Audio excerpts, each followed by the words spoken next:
Free motion controls aren't limited to only offense and defense. In fact, one of the most fun parts of free motion controls is the kicking game. Instead of doing a power meter, you're now going to actually do a kick motion.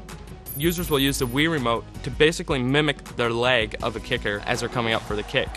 They'll be able to control the power of the kick and the slice of the kick based on the type of gesture that they perform. To kick the ball, you start with the Wii remote tilted down. Hold the A button to start kicking and then come up. The key is to come straight up. If you tilt to the left or to the right, you're going to slice or hook your kick. So coming straight up, and the faster you go, the more power you'll get behind the kick. The key is if you need to kick a long field goal, maybe to win the game, a 50-something yarder, you're going to have to pull up faster.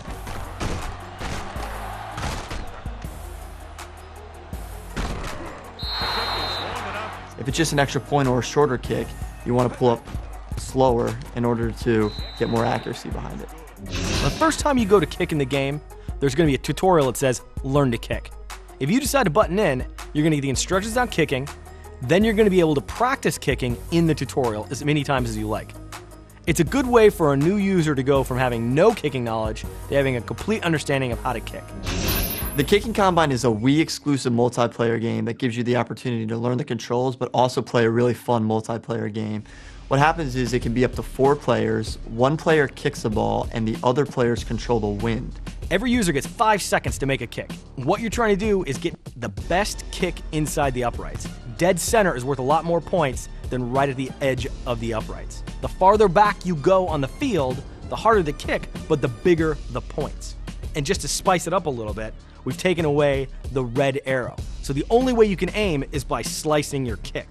And the goal of the non-kicking players is to hold a direction on the stick and drum up and down after the kicking players kick to try to affect the wind and make the ball go wide of the uprights. However, the kicker, after he's kicked the ball, can also control the wind in the opposite direction. Holding the opposite direction and drumming on the Wii remote and the nunchuck will help counter the wind that the other non-kickers are doing. It ups the competitive factor right on the couch and makes sure somebody's in the game all the time.